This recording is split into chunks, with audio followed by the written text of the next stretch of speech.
세상에 없던 방산 토크쇼, MBC 경남 방산 토크쇼 밀톡 시즌2. 저는 진행을 맡은 윤주화입니다. 밀톡이 시즌1과 2를 진행하면서 저희가 해양 방산, 해군에 관한 이야기를 2번이나 했었는데요. 그때마다 댓글에 항공모함 가져야 한다는 의견이 굉장히 많이 올라왔습니다. 항공모함이라고 하면 뭐 장비 중에서는 가장 크고 가장 화려한 그런 군용 장비가 항공모함이다라는 그런 생각이 있는 것 같은데요. 우리나라가 과연 항공모함을 가져야 될 이유는 무엇인가? 얼마나 우선순위를 가지고 항공모함을 보유해야 되는가? 이런 거 평소에 굉장히 궁금하기도 했고 여쭙고 싶은 일도 많았는데 오늘 이 자리에 오게 돼서 너무나 기쁩니다. 자, 밀톡은 항상 체계 기업에서 이 현장에 계신 개발 전문가들을 모시고 이야기를 나눴었는데요. 오늘은 다릅니다. 항공모함을 아직 건조해 본 적이 없기 때문이죠. 하지만 저희가 대한민국에서 이 항공모함을 가장 잘 아는 최고의 전문가들로 모셨습니다. 바다사랑, 해군사랑, 나라사랑을 품고 살아가는 한남대학교 최승목 교수입니다. 슈퍼센츄리의 부회장을 맡고 있는 정정훈입니다. 예, 안녕하세요. 한국국방연구원에서 근무하고 있는 유지훈 선임연구원입니다. 국내 최고의 전문가들이 나오신 것 같습니다. 오늘 자세한 이야기 해보겠습니다. 자, 세상에서 가장 강력한 무기, 어쩌면 이 해군력의 마지막 퍼즐일지도 모르는 항공모함. 우리가 왜 어떤 규모로 이 항공모함을 가져야 하는가는 정말 근본적이고도 가장 뜨거운 논제이기도 합니다. 자, 어디에서도 들을 수 없는 한국형 항공모함 이야기, 지금부터 시작하겠습니다.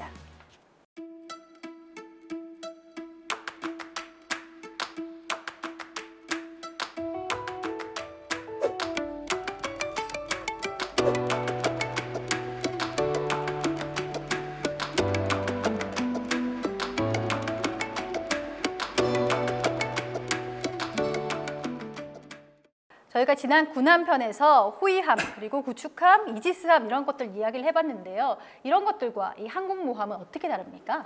항공모함은 말 그대로 함정에서 항공기를 탑재해서 이륙시키고 착륙시킬 수 있는 함정을 말하는 것이죠. 지상에서 마찬가지로 큰 격납고 또 활주로 같은 게 필요하죠. 그러다 보니까 함정이 커지고 추진 기간에 따라서 원자력 추진, 가스터빈이나 디젤 엔진, 전기 터빈을 이용하는 재래식 추진 이렇게 두 가지 방법으로 나눌 수가 있고요. 그 함정의 항공모함의 규모에 따라서 약 3만 톤급까지 경항공모함, 또 4만 톤급에서 한 7만 톤급을 중형 항공모함, 한 8만 톤에서 10만 톤급을 대형 항공모함이라고 이렇게 부르고 있고요. 항공모함이 사실은 본격적으로 등장한 게 언제냐라고 하면 지금으로부터 100년도 더 전인 1차 세계대전이 끝날 무렵인 것 같습니다. 전통적으로 해군이 굉장히 강한 나라, 영국 해군 많이 이야기하지 않습니까? 그래서 영국 해군에서 건조한 퓨리어스함이라든가 아거스함 이런 항공모함들이 최초로 등장한 항공모함이다. 근데 이제 처음 등장했을 때만 해도 그렇게 많은 주목을 받지는 못했던 것 같아요. 특히 좀 잘 모르는 사람들은 바다에서만 싸우려면 바다에서 싸우고 하늘에서 싸우려면 하늘에서 싸우지, 배를 띄워가지고 거기다 비행기를 올려놓고 크게 사람들이 항공모함이 어떤 정도의 무기인지에 대한 인식이 등장 초기만 해도 그렇게 깊지는 않았던 것 같거든요. 그런데 이러한 생각이 완전히 뒤집힌 게 제2차 세계대전 때였습니다. 일본이 미국의 하와이를 공격한 진주만 공격이죠. 이 진주만 기습을 일본이 할 때 일본의 중심지인 도쿄에서 하와이까지 떨어져 있는 거리로 따지면 대충 한 6,000km가 훌쩍 넘어가거든요. 우리나라에서도 네가 가라 하와이 이런 식으로 말하면 멀리 가라는 뜻이잖아요. 생각할 수만큼 없을 만큼 멀리 가라는 뜻이잖아요. 그래서 이런 거리에서 기습이 가능하다라는 거는 사실은 옛날식 사고방식으로는 생각하기 어려운 그런 거였거든요. 우리나라 마산에서 6,000km 정도 남쪽으로 쭉 내려가면 남반구까지 갈 수 있습니다. 호주 북부 정도까지 가게 되거든요. 그 먼 거리를 어떻게 해서 일본군은 기습에 성공을 했느냐. 그때 당시 항공모함을 6척을 동원을 해가지고 하와이까지 쳐들어가가지고 아주 깔끔한 기습 작전을 성공시킨 거죠. 한편으로 생각을 해보면 이때가 1941년이니까 80년도 더 전이거든요. 일본은 80년도 더 전에 항공모함을 6척을 동원해가지고 이런 기습 작전을 펼쳤는데 우리는 아직까지도 항공모함이 전혀 없다. 미래의 무기 이런 식으로 생각하는 것을 보면 좀 뭔가 그렇기도 하고 예전에는 큰 전함을 만들어가지고 엄청나게 큰 대포를 씌워서 쏘면 그게 진짜 센 해군 무기거니 생각을 했는데 비행기가 날아다니면서 공격하는 데야 큰 함포를 갖고 있고 이런 게 예전만큼 그렇게 효과가 없구나라는 생각이 들어서 완전히 이제 생각이 뒤집히면서 항공모함이 어떤 해공 무기의 최고봉으로 등극하게 되었죠. 저 앞서 말씀하신 또 미국과 일본의 어떤 2차 대전 당시 전쟁을 다룬 영화도 많지 않습니까?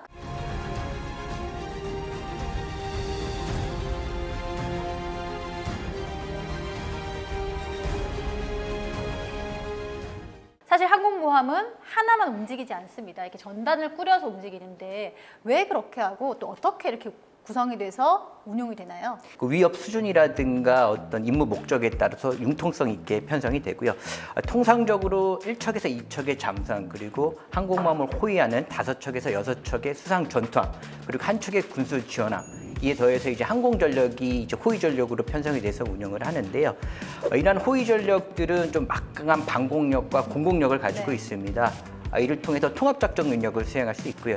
특히 전시에는 위협이 예상되는 함께 신속하게 전개를 해가지고 대응을 할 수 있는 움직이는 군사 기지로서의 기능을 갖고 있고요. 평시에는 뭐 재재난과 같은 좀 인도주의 지원 작전에 참가를 함으로써 특정 국가의 외교를 좀 지원할 수 있는 외교적인 수단으로서 기능을 좀 할 수가 있습니다.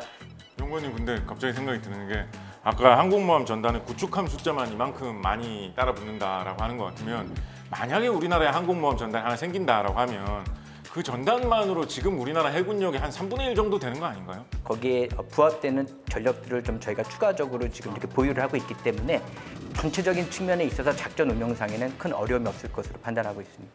자, 그렇다면 이 항공모함을 가지고 있고 또 자체적으로 건조할 수 있는 능력을 갖춘 나라 얼마나 됩니까?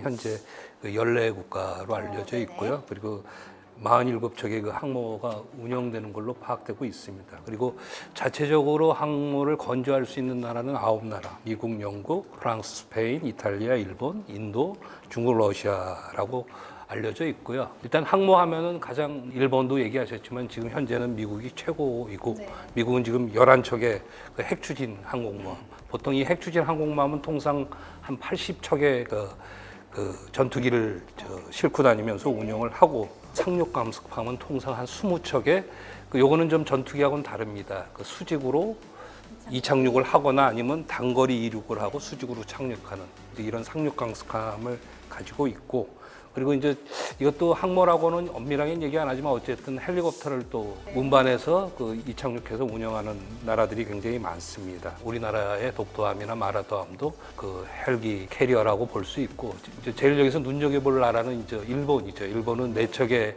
그 헬리콥터 캐리어가 있는데 이 중에 2척 이즈모하고 카가는 이미 개조를 해서 F-35B를 지금 도입해서 지금 미국하고 운영을 막 시작을 하고 있습니다.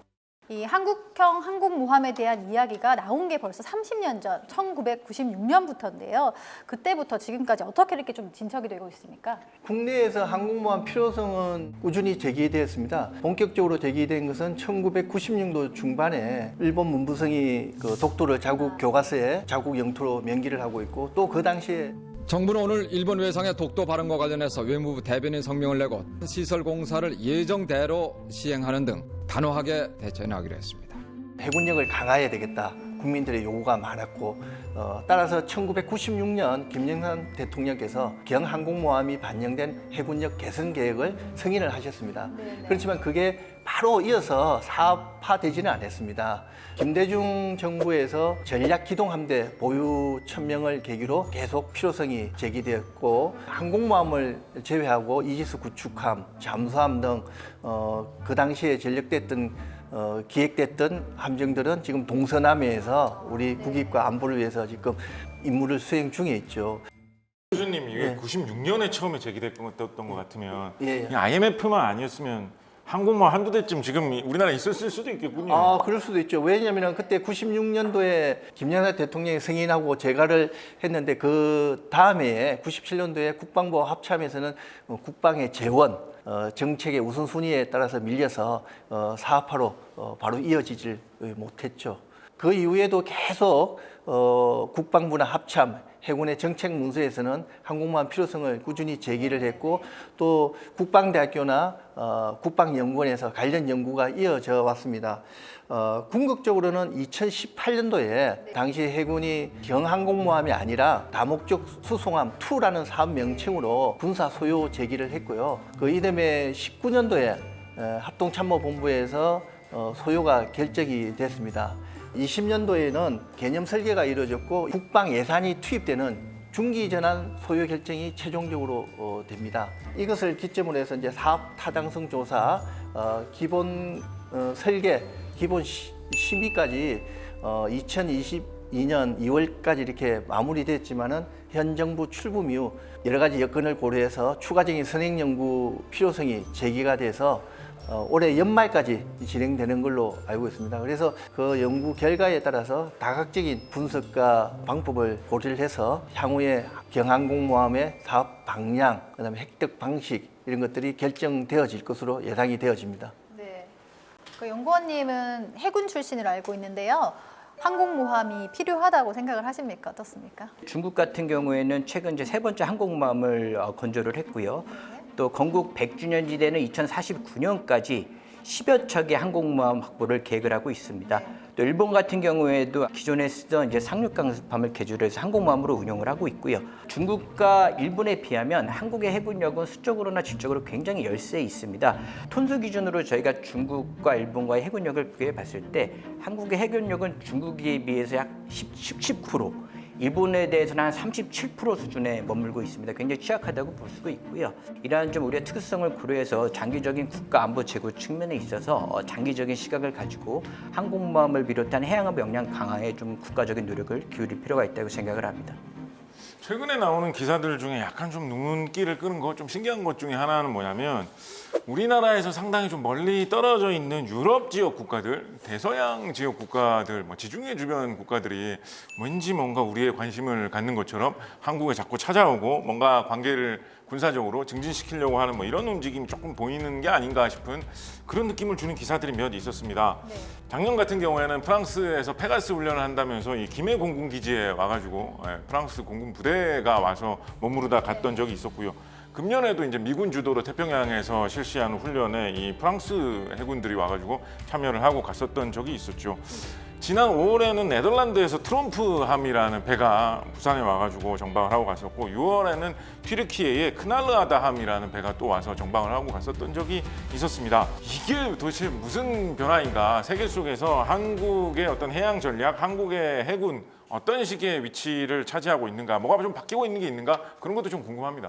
유럽 국가들이 그 인도태평양 전략에 관여하게 된 배경에는 궁극적으로는 인도태평양 지역의 안정적인 해양안보 질서 환경을 유지하는 것이 유럽의 안보와 또 경제 안보에 직결된다는 현실 인식을 반영을 하고 있습니다. 개별 유럽 국가들이 몇 년 전부터 이제 인도태평양 지역 관여를 위한 정책서와 전략서들을 발표하고 있는데요.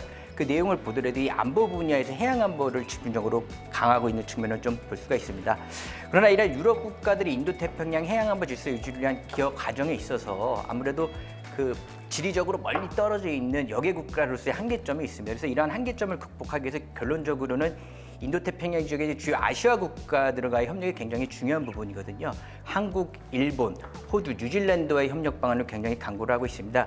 특히 이 중에서도 한국과의 협력을 요즘 굉장히 강조하고 있는데요. 아시는 것처럼 러시아, 우크라이나 사태가 장기화되면서 유럽 국가들 내에서 한국 방위 산업에 대한 긍정적인 이미지가 굉장히 높아지고 있고 또 신뢰할 수 있는 파트너 국가로서 협력 가능성을 높게 평가하고 있습니다. 그래서 작년과 올해 같은 경우에 이제 여러 유럽 국가들의 해군 함정이 직접 한국에 이렇게 들어왔었고요. 특히 이제 한반도 해역에서 연합작전을 통한 상호 작전 운용성을 좀 제고시킬 수 있는 그런 기회를 만들어 나갈 수 있었습니다. 그러한 측면에서 이 한국과 협력을 강화하고자 하는 유럽 국가들의 협력의 기회를 만들어 나가는 것이 궁극적으로 한국의 안보 측면에서 굉장히 중요한 기회라고 생각을 합니다. 직설적으로 하면은 여기 인도 태평양에 자국의 국익이 있다는 겁니다.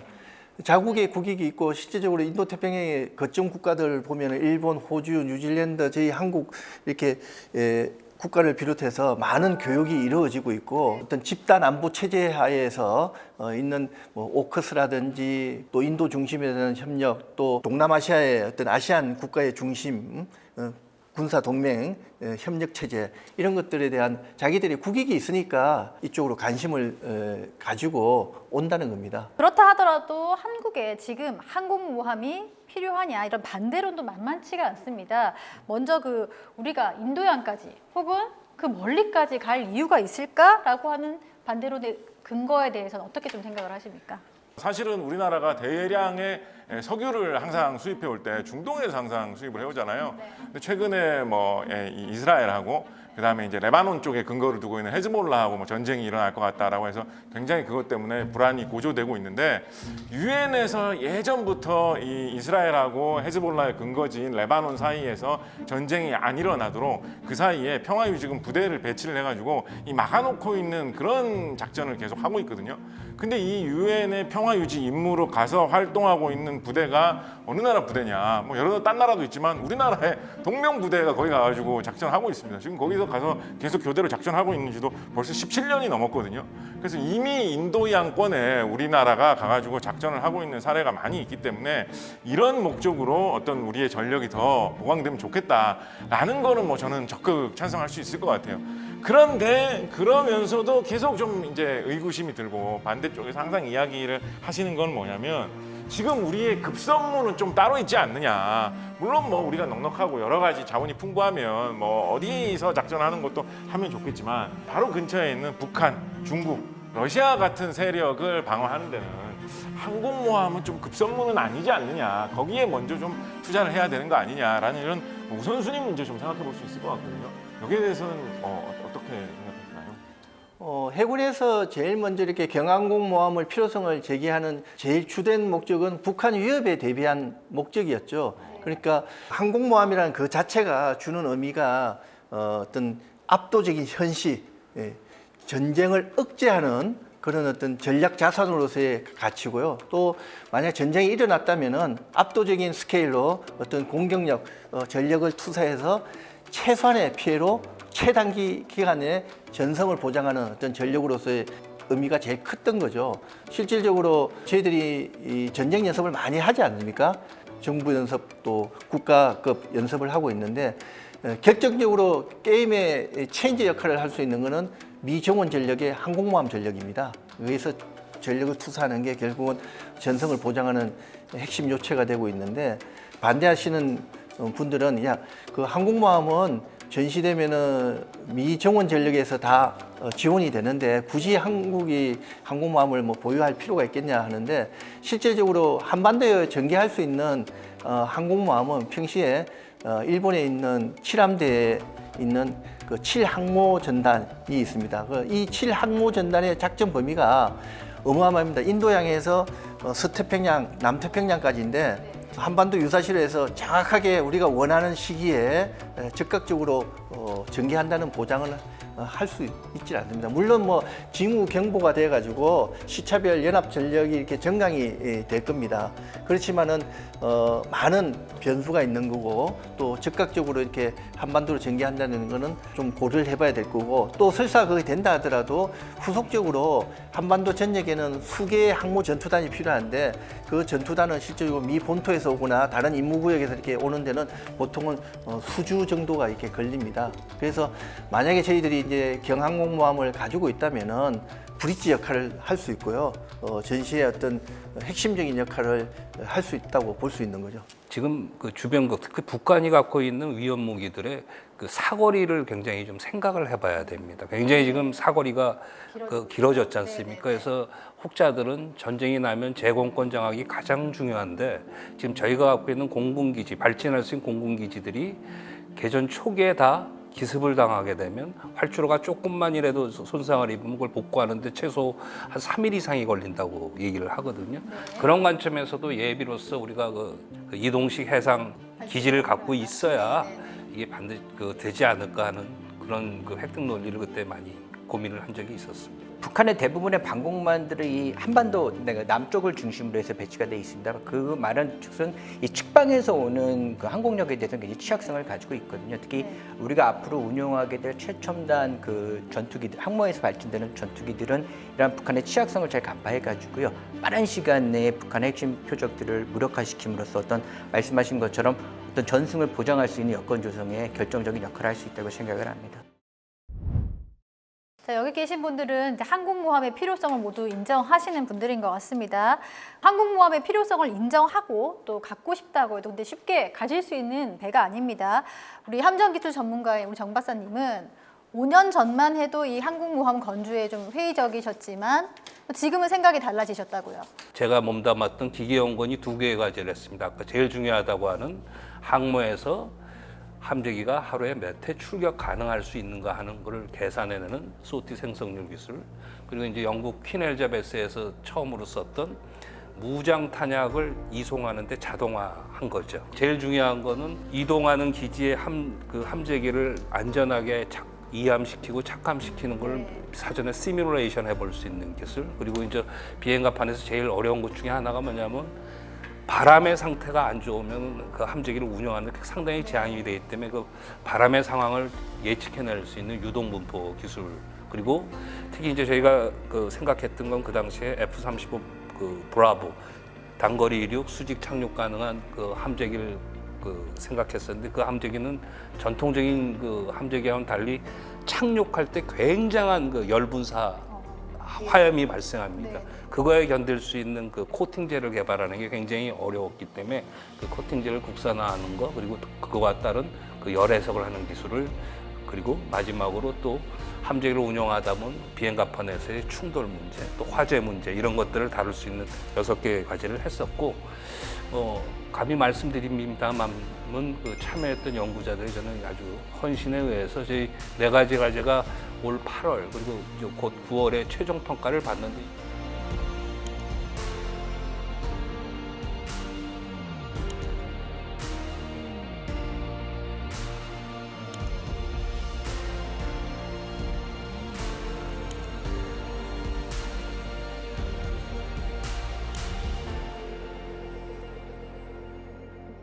국내 조선소의 능력, 그리고 저희 연구 능력들을 고려했을 때 이제는 자체적으로 설계, 건조하는데 어느 정도의 핵심 기술은 보유했다, 이런 관점에서 이제는 마음이 바뀌었다. 마음이 바뀌었다 볼 때 이제 상황이 변했다, 이렇게 말씀을 드리고 싶습니다. 네. 항공모함이라고 하면 뭐 무기 중에서 제일 크고 화려하고 강한 무기라는 식으로 많이 이야기를 하니까 반대로 이제 적의 공격 목표가 되기도 제일 좋은 무기일 것 같기도 하거든요.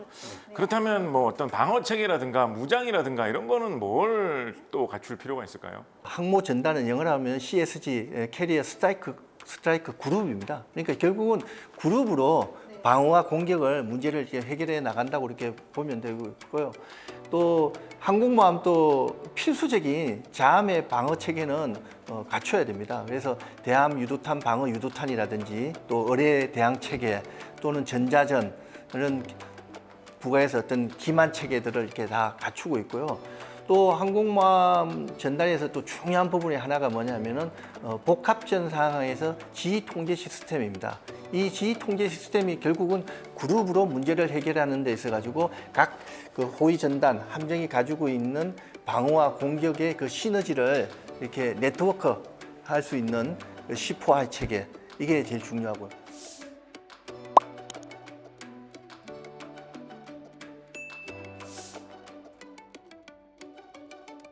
또 중요한 거는 항모전단은 조기경보 체계가 반드시 갖춰져야 됩니다. 실질적으로 항모전단을 하면은 고정이 조기경보가 있든지 아니면 해전이 조기경보 헬기를 탑재하든지 해서 일정 적의 어떤 사거리 바깥에서 위험 지역으로 들어갈 때는 항상 조기경보 체제를 갖춘 상태에서 진입이 되는 거지, 어떤 무방비 상태로 이렇게 작전 지역에 이렇게 투입되는 건 아닙니다. 이렇게 건조하기로 했다면 이제 중요한 것은 규모일 겁니다. 경항모냐 중항모냐 정말 뜨거운 논쟁거리인데요. 기획을 하셨으니까 어디까지 그때 기획을 좀 해보셨나요? 저희 해군이 항공모함을 이렇게 도입을 하면서 경항공모함 CBX 사업이라 이렇게 칭하게 된 거는 당시에 안보 환경, 또 우리가 가용한 국방의 재원, 한반도 전역이나 우리 국익이 있는 대양에서의 어떤 작전 운용 개념 등을 종합적으로 고려했을 때 3만 톤급 정도의 항공모함이 우리에게는 적절하다는 판단을 한 것이죠. 국방정책 연구가 연말까지 진행되고 있는데, 연구 주제 중에 하나가 국내 함재기의 개발 가능성과 항공모함 유형별로 비용 또 획득 방법에 대해서 추가적인 선행 연구가 진행이 되고 있기 때문에 12월 말에 그 결과에 따라서는 이 항공모함의 유형이 좀 변화할 수 있는 변수는 있다고 저는 예상되어집니다. 경항모하고 중항모하고 이렇게 비교해 보면 함재기 대수로는 대충 어느 정도 차이 난다고 봐야 될까요? 지금 이 경항공만 운영하고 있는 국가들을 보면 보통 이제 10여 기에서 한 20여 기 정도를 운영을 하고 있고요. 중항모 같은 경우에는 한 30에서 40여 기, 그다음에 대형 항모 같은 경우는 50여 기 이상을 통상적으로 운영을 좀 하고 있습니다. 연구원님은 직접 지금 몸담고 계시니까 뭐 자세히는 말씀해 주시기 어렵겠지만 이 항모 규모를 결정할 때 효율적인 항모 전단 운용을 위해서 어떤 부분들을 좀 고려를 해야 될까요? 그거는 그 국가가 처해 있는 안보 환경, 그다음에 가용한 국방 재원, 그다음에 어떤 기술 수준 등을 좀 종합적으로 고려해서 이제 항모의 규모를 선택을 해서 활용을 하고 있고요. 특히 이제 요즘 같은 경우에는 어떤 이제 병력 감소 등과 같은 좀 구조적인 문제도 저희가 좀 고려할 필요가 있고, 이것과 연계해서 과학기술과 연계한 어떤 무인화 체계 이런 요소들도 좀 종합적으로 고려를 해가지고 좀 우리 안보 환경에 가장 부합하는 좀 이렇게 항모 규모를 설정하는 게 되게 중요하다고 생각을 합니다. 네, 우리 정 박사님은 기술적 관점에서 보셨을 때는 좀 어떻습니까? 지금 경항모가 더 낫냐, 중형이냐, 뭐 대형은 일단 차치하고요. 그러니까 이런 거에 논의에 앞서서 계속 말씀드리는 건 뭐냐면, 항모를 설계하는데 스타팅 포인트는 계속 말씀드렸지만, 이 항공모함이 지원해 줄 수 있는 하루에 필요한 출격 가능 횟수입니다. 소요군이 우리는 뭐 40소티가 필요해, 아니면 50소티가 필요해 라는 이런 항모가 필요하다고 했을 때, 그게 뭐 경항모가 될 수도 있고 중형항모가 될 수 있고, 거기에 또 적절한 함재기는 캐터바 방식이 될 수도 있고 스토블 방식이 될 수 있고 뭐 기타 등등이 되는데, 개념 설계를 할 때 가장 그 마더십이 됐던 건 뭐냐면, 미 해병대의 상륙 강습함인 USS 아메리카 LHA-6급이었고요.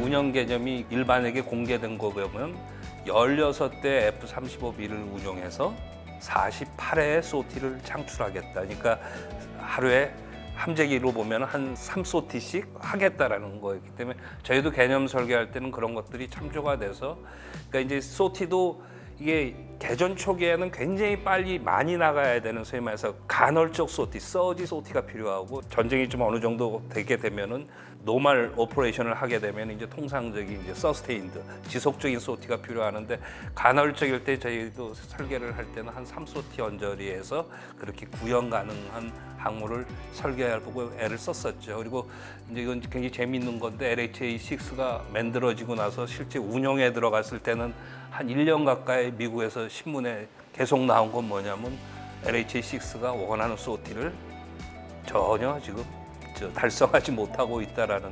그거는 뭐 이제 처음으로 이제 그 스토블 방식의, 물론 해리어가 있었긴 있었지만, 그런 것들이 이제 운영을 하면서, 그러니까 이제 원하는 소티가 언제 달성되느냐도 사실은 처음에 운영이 적었을 때하고 운영을 많이 했을 때는 또 굉장히 달라지게 되겠죠. 그런 관점에서 보면은 제일 중요한 거는 원하는 소티가 얼마냐가 그 기술적인 관점에서는 거기에 스타팅 포인트가 될 수밖에 없다, 이렇게 말씀을 드립니다. 우리가 뭐 자동차를 구입할 때 고급 승용차, 대형 승용차가 좋은 게 사실이죠. 그렇지만은 그 승용차를 구입할 때 어떤 비용, 또 운용 여건, 또 목적에 맞게끔 이렇게 승용차를 구입하듯이, 항공모함의 유행에 대해서는 소요군인 해군에서 좀 더 명확하게 작전 운용 개념을 좀 수립을 해야 되는 거고요. 항공모함이라는 게 소요 재원이 많이 들지 않습니까? 그래서 소요 예산과 운용 유지비 이런 것들을 종합적으로 좀 다각적으로 분석을 해서 정말 우리 한국군에 맞는 유행이 어떤 것인지를 제시하고, 또 거기에 대해서 공감대가 좀 이루어져야 될 부분이라고 저는 생각이 듭니다. 교수님 왠지 눈치상 경항공모함으로 해가지고 좀 빨리 현실적으로 했으면 좋겠다는 약간 이런 눈치인 것 같은 그런 예감인데요. 저는 개인적으로 실제적으로 조선 기술은 뛰어나지만은 군함의 별이라고 볼 수 있지 않나요? 항공모함이 그런 측면에서 리스크를 좀 줄이고 좀 진화적으로, 그리고 지금 많은 국민들이 해상 전력을 정강시켜야 되는 염원이 있기 때문에 거기에 대해서 좀 꿈을 좀 빠른 시간에 눈앞에 이렇게 보여주는 게 좀 더 중요하지 않을까 하는 개인적인 그런 생각이 있습니다. 면허 처음 따가지고 막 엄청나게 큰 수입차 타려고 하면 야 너 처음 운전면허 따가지고 뭘 그거부터 운전하려고 경차부터 사. 약간 이런 느낌이 좀 들고요. 기술적으로 봐도 저것도 생각해 보셔야죠. 한국경구축함도 처음부터 이지스함으로 간 게 아니고 KDX1, KDX2, KDX3가 사이즈가 점점점 커가고 기술이 뭐 어느 날 처음부터 그 가장 최고급의 그 사양을 낼 수는 없는 거니까 뭐 그런 여러 가지 예산 문제, 환경 문제도 있지만 국내 연구개발 수준을 본다면 제가 볼 때는 중항모나 중형이나 대형은 우리의 그 희망 사항이 아닐까. 함재기 이야기를 한번 넘어가 볼까 하는데요. 계속해서 말씀하셨습니다. 우리 정 박사님께서 이 항공모함이 다른 거는 이제 전투기가 이착륙할 수 있는 그런 배다, 큰 배다 말씀을 하셨는데 어떤 함재기를 실어야 하느냐. 작년에 굉장히 뜨거웠던 논쟁 중에 하나가 KF-21 네이비 개발하느냐 아니면은 F-35를 그대로 받아서 쓰느냐 이 문제였거든요. 둘 다 이렇게 만만치 않은 과제인 것 같은데 아마 초기에는 이 F-35 버전을 고려했었겠죠? 정확한 그 기종은 결정이 되지 않았습니다. 단지 소유 결정할 때 명기서에 수직 이착륙기라고 돼 있죠, 실질적으로. 그래서 당시에는 저희들이 이제 12X 경항공모함 사업을 이제 소유 결정이 되면서 경항공모함의 짧은 활주로라든지 또는 규모 이런 걸 고려했을 때 수직 이착륙기를 선정을 했고 구체적인 어떤 기종과 탑재 수량은 방위사업청하고 공군이 추후에 선행 연구라든지 다양한 검증을 통해서 결정을 하는 걸로 제시가 되었습니다. 저희가 KF-21도 개발이 돼가고 있으니까 네이비 버전 뭐 좋죠. 근데 이제 그렇게 되면 저희가 생각해야 될 가장 또 어려운 그 기술이 뭐냐면 그게 이제 그 스토블 방식이 아니고 캣허버 사출기에 의해서 이함을 시키고 결국은 어레스팅 기에 의해서 그 착함을 시켜야 되니까 이 부분에 대한 또 국내 물론 이제 그거는 사올 수도 있겠죠. 근데 아직까지는 그 제너럴 포드에서 썼던 전자기 사출 장치 그리고 어드밴스드 어레스팅 기어에 대한 엑스포트 라이선스 문제가 어떻게 제가 그 카이 분들한테 얘기를 들었으니 그걸 개발했던 알스톰사에서 뭐 잘하면 엑스포트 라이선스도 풀릴 수 있을 거다 하지만 그건 확정된 바는 아니었었고 제가 여기서 말씀드리고 싶은 건 뭐냐면 우리가 KF-21 공군 버전에서 네이비 버전 하는 거 이렇게 별개로 아닌 거 아니겠냐 하는데 저 교훈을 좀 삼아야 될 것 같습니다. 이 F-35라는 항공기 조인트 스트라이커 파이터를 개발할 때 목표는 공군이 쓰는 알파 그리고 이제 해병대가 쓰는 브라보, 해군이 쓰는 찰리 공통 부분을 60% 이상은 가져가면서 개발을 하겠다고 지금 실제에서 이 공통 부분은 30%도 채 안 됩니다. 그러니까 네이비 버전과 공군 버전, 해병대 버전은 거의 다르다라는 말씀을 드리고 아직은 초도 양산 단계에 있기 때문에 가용률에 있어서도 굉장히 지금 원하는 만큼의 그 가용도가 안 나오고 있기 때문에 이런 것들은 한번 잘 생각을 해봐야 될 것 같습니다. 근데 저도 뭐 국민의 한 사람으로서 함재기도 국산 그리고 플랫폼도 우리 조선소가 만들면 좋지만 어떤 게 우리 해군의 그 전력화하는데 시점, 비용 이런 측면에서 따져봐야 될 문제라고 생각을 하고 있습니다. 예. 말씀하신 F-35B 등장하던 그 초기에 네. 다이하드 시리즈 영화 중에 다이하드 4편이 나왔을 때 거기에 F-35B가 나오는데 거기서 무슨 거의 외계인 우주선 같이 엄청나게 멋있는 막 그런 무기로 막 자유자재로 막 공중에서 막 중간에 그냥 가만히 붕 떠 있다가 갑자기 막 브루스 윌리스 막 매달리면 뭐 태우고 막 또 날아가고 엄청난 무기로 나오거든요. 근데 그게 아마도 이제 홍보를 위해서 좀 그렇게 표현을 했었던 것 같은데 실제로는 좀 그런 성능상의 혹은 운영상의 그런 문제도 조금은 노출되고 있나 봅니다. 말씀하신 거 들어보면. 예. 사실은 이 사업이 잘 가서 기본 설계를 가도 굉장히 걱정 중에 하나는 뭐였냐면 F-35B를 우리가 구매한다라는 진짜 커밋먼트를 문서로 안 써주는 이상은 락히드 마틴에서는 어떤 기술적 자료도 안 나온다. 그리고 지금 청주 비행장에서 쓰고 있는 그 공군용 F-35 알파 같은 경우도 운용과 관련해서는 자율형 군수지원 체계라는 알리스 소프트웨어를 쓰는데 이게 불행하게도 한국 사람이 접근할 수 있는 게 아니고 그 완전히 그 미국 시민자들한테 통제가 이렇게 돼 있고 그 데이터들은 전부 그 락히드 마틴의 본사로 가는 걸로 알고 있어서 이런 운영상의 그 결함 문제는 그 아까 말씀드렸던 신문지상에서 좀 문제가 있다 정도지 그게 어떤 문제가 있는지는 아직 그렇게 오픈되지는 않는 거죠. 예. 함재기 문제도 이게 쉽지가 않군요. 만들고 싶다고 해서 쉽게 만들어지는 것도 아닌 것 같습니다. 저 또 네. 좀 궁금한 게 저는 중국 항공모함에서 이런 거 좀 본 거 기억이 나는데 항공모함 중에 옛날에는 이런 게 별로 오히려 없었던 것 같은 스키 점프대라고 해가지고 일부러 이제 끄트머리를 좀 올려가지고 약간 뭐 이륙이 더 쉽게 되도록 하는 뭐 그런 구조도 많이 본 것 같은데요. 그럼 왜 하는 거고 뭐 어떤 단점은 없나요? 그러니까 스키 점프대가 있는 항공기는 사출 장치를 캐터폴트를 만들 수가 없는 겁니다. 그러니까 캐터폴트를 만들 수 있는 나라는 제가 알고는 미국과 프랑스밖에 없었습니다. 나머지는 전부 스키 점프대를 이제 쓸 수밖에 없었죠. 이륙을 하려. 근데 이제 이게 캐터폴트라는 건 강제로 이제 이륙을 밀어주는 힘인데 이게 없다 보니까 스키 점프대에서 그 이용해서 하다 보니까 무장을 실을 수 있는 게 상당히 제한이 되죠. 근데 지금 저희가 F-35B가 문제가 되고 있는 것도 그 해군 버전이나 KF-20 저 네이비 버전에 비해서 무장이 작았다. 그리고 가격은 비싼데 이게 굉장히 지금 문제가 되는 것처럼 캐터폴터가 없는 배. 그러니까 사출기를 못 맞는 나라는 결국 스키 점프대밖에 쓸 수가 없는 거죠. 예. 이거 참 닭이 먼저냐 달걀이 먼저냐 이런 질문 같기도 한데요. 항공모함 이런 거 설계를 하고 이런 개념을 잡을 때 함재기를 먼저 정한다고 생각해야 될까요? 아니면 항모의 형태를 먼저 정하고 거기에 맞춰서 함재기를 고른다라고 생각을 해야 설계 될까요? 프로세스를 말씀드리면은 일단 함재기가 정해져야 일단 비행 갑판을 이렇게 플랫 플레이트 덱 이런 형태의 그 직사각형으로인데 대부분 미국이나 선진국은 이렇게 안 놓고 활주로를 두 개 놔서 앵글드 덱이 있지 않습니까? 이게 이제 그게 이제 소티를 많이 그 출격 횟수를 그러니까 착함과 이함을 하는데 한쪽이 하나의 활주로를 쓰면 내가 이함을 하려고 하는데 이게 착함한다고 뭐 누군가 들어오면 또 문제가 되듯이 이제 그렇게 해서 결정이 되는 거고 또 하나는 크기도 내가 이 함재기 위에 평소에 얼마나 몇 대를 파킹할 거냐.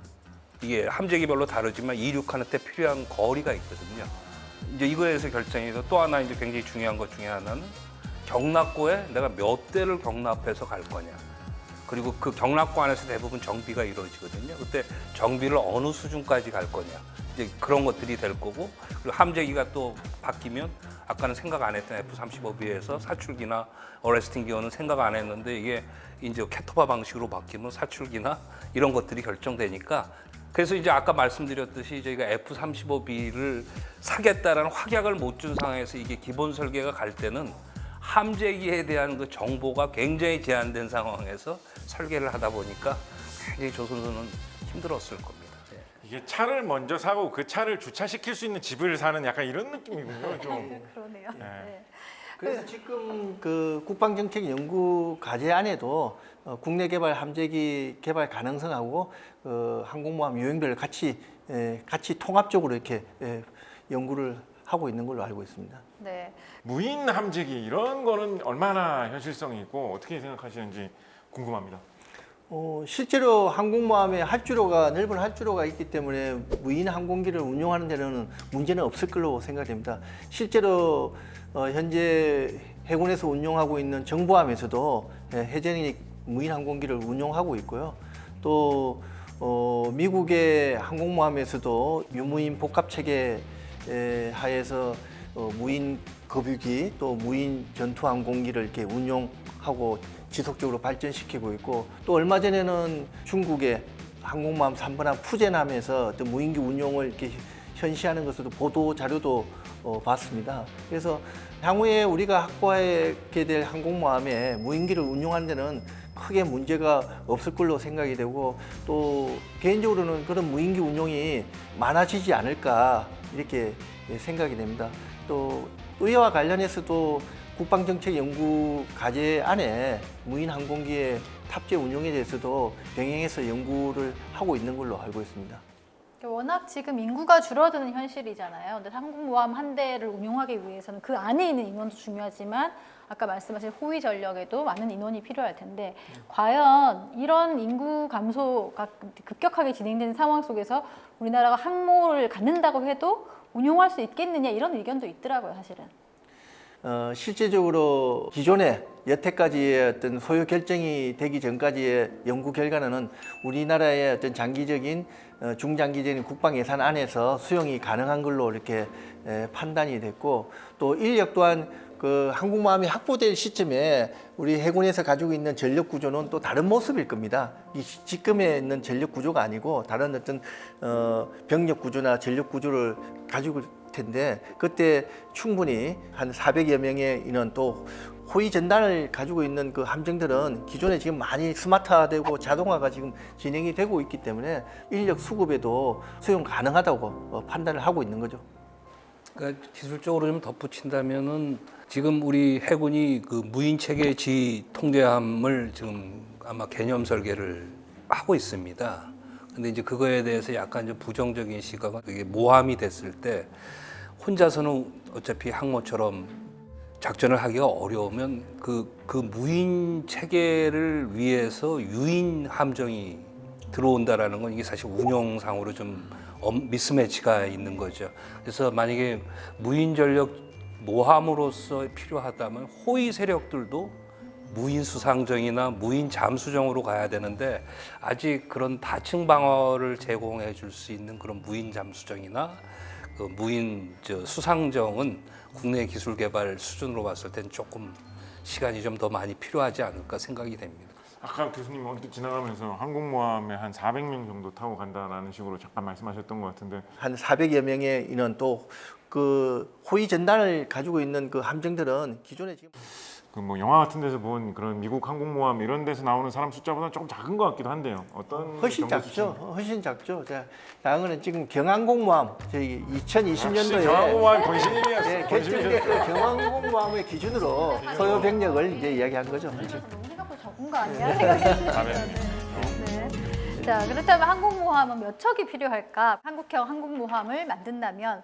공군 같은 경우는 KF-21 만들어도 시제기를 6대 만들어서 지금 시험 비행을 하고 있는데 또 해군 함정은 시제함이 없다고 들었습니다. 1번 함을 바로 만드는 건데 그러면 이 1번 함의 이제 실제 함정을 만들었을 때 항공모함이 예를 들어서 하나 출격하고 하나는 수리하고 뭐 이런 루틴으로 돌아간다면 적어도 2척은 있어야 되는 거 아닌가 이런 생각이 드는데 어떻습니까? 항공모함의 경우는 일반 전투함정하고 이렇게 우리가 상시적으로 삼식제로 이렇게 출동 임무를 뛸 거는 아니지 않습니까? 실질적으로 전략적인 자산이기 때문에 전략적인 차원에서 어떤 억제, 현시 그리고 유사시의 어떤 압도적인 어떤 규모의 군사력을 투사하는 그런 측면에서 봐야 되기 때문에 일반 함정의 삼직제 개념하고는 좀 다르게 살펴봐야 된다고 이렇게 생각이 되고요. 또 만약에 유사시에 어떤 그 작전 임무가 주어지면은 항공모함은 아니지만은 우리 현존하고 있는 두 척의 다목적 대형 수송함, 독도함과 마라도함이 있기 때문에 좀 융통성 있게 운용을 한다면은 그 임무를 이렇게 맞춰 나갈 수 있지 않을까 이런 생각도 해봅니다. 원칙적으로는 미니멈 2대는 있어야 되는 거죠. 왜냐하면 운영의 개념을 잘 묘를 살려서서 그렇게 아주 슬기롭게도 운영을 할 수 있지만 어쨌든 계획 정비라는 그 함정은 몇 년을 뛰면은 반드시 창정비를 들어와야 되는데 한 척만 있다면 이제 소위 말해서 건성거에 올리는 창정비에 들어간다면 그때는 이제 완전히 그 전력의 누수가 생기는 거죠. 그러니까 그런 거를 생각한다면 어떤 배도 사실은 한 척, 그러니까 독도함도 사실은 이제 마라다함이 한참 후에 이제 전력화돼서 운영은 하고 있지만 그 당시도 한 대는 굉장히 부족하다. 근데 이제 그거보다도 뭐 경제적인 문제 뭐 여러 가지 때문에 그랬지만 기술적으로는 반드시 같은 함영인 경우에는 2척은 반드시 필요한 거죠.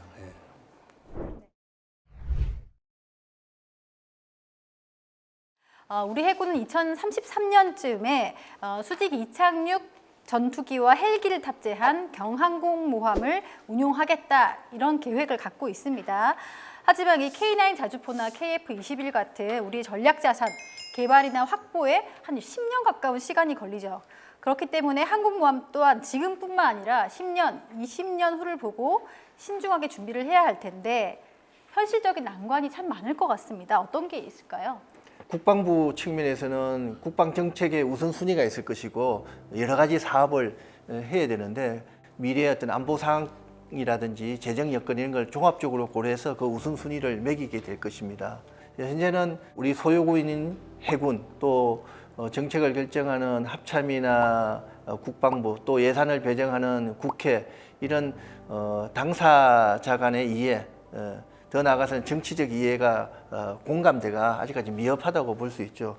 사실상 경항공모함 건조 예산을 한 2조 6천억에서 한 3조로 추정할 때 계략적으로 올해 국방 예산이 59조 6천억 원, 그중에 방일 개선비가 한 17조 8천억 원, 또 해군 전력 운영비가 한 8조 원 조금 넘는데 이런 범위 내에서 기존의 연구는 충분히 감내할 수 있다, 또 획득하고 운용 유지할 수 있다고 이렇게 이야기가 됐지만은 이 부분에 대한 공감대는 아직까지 좀 미흡한 것 같고요. 군 내부적으로도 앞으로 이 부분에 대해서 좀 더 충분히 또 설득력 있게 공감대를 형성할 수 있도록 노력이 좀 필요합니다. 항공모함의 취약성에 대한 반대 여론들이 많이 있는데요. 이 전략무기라고 하는 것은 어떤 그 존재하는 그 사실만으로도 현시되는 억제력의 의미가 있다고 생각을 합니다. 이게 무슨 말이냐면 이 존재함으로 인해서 상대국 및 적대국의 어떤 위협 인식을 고조시켜서 거기서부터 기인되는 억제력 측면이 굉장히 크다고 할 수 있습니다. 뭐 예를 들어서 이제 항공모함이 뭐 북한 미사일에 취약하다. 뭐 예를 들어서 뭐 그렇기 때문에 항공모함이 필요가 없다는 무용론의 그 여론들이 많이 조성이 되고 있는데 그런 논리는 어떤 논리랑 같냐면은 대전차 무기가 개발됐기 때문에 대전차는 더 이상 효과가 없다. 대공 미사일이 발전됐기 때문에 전투기는 더 생산할 필요가 없다는 어떤 좀 순환 논리적인 오류의 그 함정에 있다고 생각을 합니다. 그건 굉장히 원론적인 비판이라고 생각을 하고요. 어떤 전략 무기 체계가 갖고 있는 좀 특수성을 고려할 필요가 있고요. 모든 무기 체계는 완전 무결하지 않습니다. 이렇게 변화하는 안보와 환경에 대해서 점진적, 진화적 과정을 거쳐서 발전 보완되기 때문에 우리가 전략 무기 체계 어떤 상징성을 좀 그런 시각에서 볼 필요가 있다고 생각을 하고요. 대한민국의 항공모함 확보가 이러한 글로벌 중국가로서 역할 확대를 위한 굉장히 효과적인 외교적, 군사적 수준의 전략 수단이 될 수 있다고 생각을 하고요. 좀 이런 인식을 토대로 어떤 좀 국가 지도자들의 어떤 인식의 전환 그리고 지속적인 일관된 정책적인 지지가 굉장히 중요하다고 생각을 합니다. 제가 이제 제일 지금 걱정스러운 건 뭐냐면 이거는 이 항공모함만의 문제가 아니고 지금 대한민국 해군 함정 획득에 있어서 제일 먼저 지금 고쳐야 될 게 시험평가 관련된 문제입니다. 시험평가는 통상 개발자가 주어진 스펙에 따라 잘 만들었는지를 확인해 보는 개발자 시험평가가 있고 그리고 군인이 운영 개념을 잘 만들었는지를 확인하는 운용자 시험평가가 있습니다. 그러니까 운용자 시험평가는 개발자가 하는 게 아니고 소요군들이 하는 거거든요. 근데 대한민국은 운용자 시험평가를 조선소가 합니다. 이게 이제 어떤 해프닝이 벌어지냐면 도산 안창호 운용자 시험평가를 하는데 예전에는 해군이 협조를 해서 잠수함 운용을 누가 했었냐면 잠수함 사령부의 그 해군들이 해줍니다. 근데 도산 안창호부터는 해군이 어떤 소유권도 없기 때문에 결국은 퇴역하신 잠수함 장교들을 열 몇 분을 그 당시 대우조선해양이 고용해서 그분들이 운영을 합니다. 사실 말도 안 되는 거죠. 항모와 관련된 특히 함재기 운용과 관련해서는 어떤 면제 조항을 주지 않으면 곤란하다. 그래서 정말로 항모를 획득하시려고 한다면 시험평가 제도는 정말 한번 다시 생각해 봐야 된다. 미국의 항공모함은 핵추진 항공모함입니다. 지금 우리나라 같은 경우는 여러 제재가 있어서 개발이 막혀 있지만 만약에 이런 제재가 풀려서 우리나라가 핵추진 잠수함이나 항공모함 개발을 하게 된다면 이 개발에는 얼마나 시간이 걸릴까요? 오래 걸리겠죠.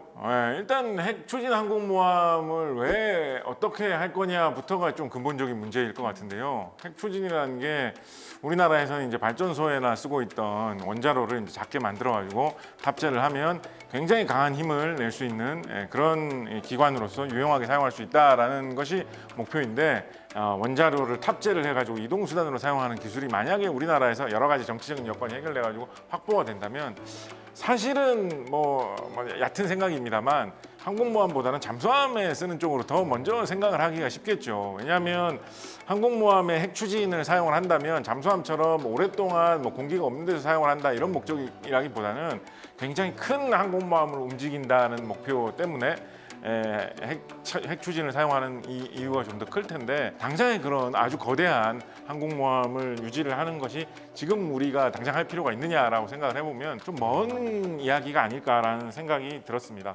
예, 제가 알고 있기로는 뭐 잠수함 관련해서도 저 핵 추진 뭐 잠수함 관련된 요소 기술들이 비닉 사업으로 뭐 좀 일정 부분 이루어졌고 좀 뭐 지금도 하고 있는 걸로 알지만 뭐 비닉 사업이다 보니까 전혀 일반인한테는 공개될 수가 없고요. 그리고 뭐 그 원자로를 막바로 함정에 실을 수도 없이 훨씬 더 컴팩트해져야 되고 또 함정에 설치하려면 육상에서 전혀 고려 못했던 함정의 운영 요구 조건, 수중 폭발에 견뎌야 된다든지 함운동에 의해서 경사가 지고 이럴 때 어떻게 잘 견디는지 뭐 기타 등등 기술적인 부분도 굉장히 극복해야 될 부분이 많겠죠. 그러니까 국내 기술 수준 그리고 실제로 사업이 간다고 했을 때도 가용한 예산은 얼마고 거기에 투입할 수 있는 우리의 연구 인력은 얼마인지도 모르는 상황에서 우리가 이게 뭐 몇 개월이 걸릴 거다 이런 건 사실 그 예측하는 것 자체가 넌센스라고 생각을 듭니다. 일단 재래식 항모부터라도 차곡차곡 운영을 해야지 그 거기서 어떤 그 운영의 그 데이터가 쌓이고 설계 기술도 쌓여서 가지 않을까. 그게 아마 제가 생각하는 그 간접적인 답변이 아닐까 생각을 합니다. 그리고 또 한 가지 이 제가 좀 꼭 말씀드리는 건 뭐냐면 제가 정출연에 오래 있어서 그런지 모르지만 우리 뭐 잘 보셨겠지만 맨하튼 프로젝트가 그 성공할 수 있었던 가장 큰 거는 뭐냐면 오펜하이머라는 사람의 정권을 해드릴 수 있었던 어떤 정부나 또는 다른 관에서의 어떤 관료적인 어떤 통제를 차단시켜 주는 거거든요. 그러니까 그런 관료적 통제를 우리가 이런 새로운 기술에 도전할 때 얼마나 우리가 잘 막아줄 수 있는지. 그리고 또 한국은 안타깝지만 말은 지금 뭐 국방과학혁신법에 의해서 성실 실패를 용인하자 하지만 아직도 기술 개발을 하면서 실패가 나왔을 때 그거를 이건 기술 개발의 한 과정이다라고 용인해주는 그런 성수대 문화는 아직 이루어지지 않았다. 무엇보다 중요한 것은 이 핵 추진 체계 확보와 연계된 핵 연료 확보와 연계된 미국의 적극적인 지지가 굉장히 선행돼야 되는 부분입니다. 아직까지 근데 미국은 이 부분에 대해서 이제 명확하게 이제 한국의 입장에서 좀 지지를 하거나 이런 상황은 아니기 때문에 우리가 좀 이런 부분을 좀 면밀하게 좀 볼 필요가 있을 것 같고요. 그럼에도 불구하고 아까 이제 박사님께서 말씀해 주셨듯이 우리 내부적인 노력은 좀 지속적으로 좀 기울일 필요가 있다고 생각을 합니다. 듣다 보니 또 궁금해지는 게 미국은 그러면 곧 미국 대선도 있습니다만 우리가 항공모함을 자체 개발해서 갖는 거에 대해서 어떻게 생각을 하고 있나요? 예, 지금 이제 트럼프의 이제 재선 가능성이 좀 다들 이렇게 많이 예측을 하고 있는데요. 만약에 트럼프가 재선을 하게 될 경우에는 아무래도 이제 그 트럼프의 이제 개인적인 거래적 성향으로 인해서 동맹 및 우방국들에 대한 역할 확대 또 기여를 강조할 가능성이 높다고 생각을 합니다. 하지만 이게 트럼프가 되지 않더라도요. 미국의 국익을 우선으로 하는 미국의 외교안보 전략 기조는 변화되지 않을 것으로 생각을 하고 여기서 무엇보다 중요한 것은 이제 어떤 대선 결과에 상관없이 한국이 한미 동맹 강화 측면에 있어서 실질적으로 신뢰할 수 있는 동맹 파트너로서의 역할 제고가 굉장히 필요하다고 생각을 합니다. 한국의 경항공모함 확보는 한미 연합 방위력 제고 측면에 있어서 굉장히 주도적인 역할을 할 수 있다고 생각을 하고요. 미국의 입장에서도 긍정적으로 평가할 수 있는 부분이라고 생각을 합니다. 자, 오늘 우리가 갖지 못한 항공모함에 대한 이야기 쭉 나눠봤습니다. 혹시 하고 싶은 말씀 좀 더 남으셨나요? 어떻습니까? 30여 년간 이렇게 제기되고 있는 항공모함의 확보 필요성에 대해서는 많은 국책 연구 결과를 볼 때 미래 우리 대한민국이 처한 안보 현실에 상당히 효과적인 대응 수단이 될 것이라고 이렇게 말씀들을 하고 있습니다. 지금 조금의 고민과 문제가 있다고 해서 아무것도 하지 않는 것은 어리석음입니다. 실질적으로 항공모함을 확보하는 데는 많은 시간이 필요하고 또 많은 준비와 노력이 필요합니다. 따라서 항공모함의 도입에 대한 어떤 문제의 공론화는 어떤 국방 현안보다 좀 중요하고 또 시급한 과제라고 할 수 있습니다. 저는 보험하고 똑같다고 생각이 들고요. 그리고 항모는 굉장히 그 고가의 실손 보험이지만 그 나중에 어떤 사건이 터졌을 때는 굉장히 우리가 투자한 것보다 훨씬 많은 거를 줄 수 있는 그런 보험이라고 생각을 합니다. 근데 한편으로 좀 생각해 보면 지금 이 경항공모함 사업이 수년되고 있다라는 건 또 한편으로는 죄송한 얘기지만 이해관계자들을 모두를 다 설득할 만한 우리의 준비태세는 조금 미흡한 부분이 있다 이렇게 생각이 듭니다.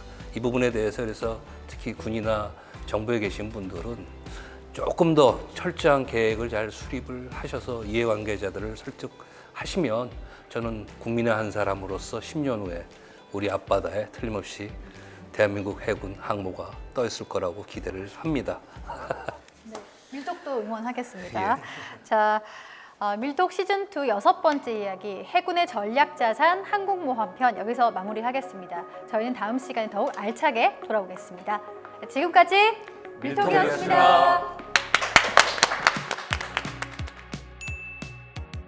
우리나라가 아주 초창기에 미군이 중고로 만든 뭐 기어링급 구축함 이런 구축함을 들여와가지고 사용을 할 때 좀 약간 어떻게 보면 좀 무리를 해서 프랑스제 알류에트 3라고 흔히 부르는 헬기를 거기 헬리콥터를 탑재를 해가지고 좀 썼던 적이 있었거든요.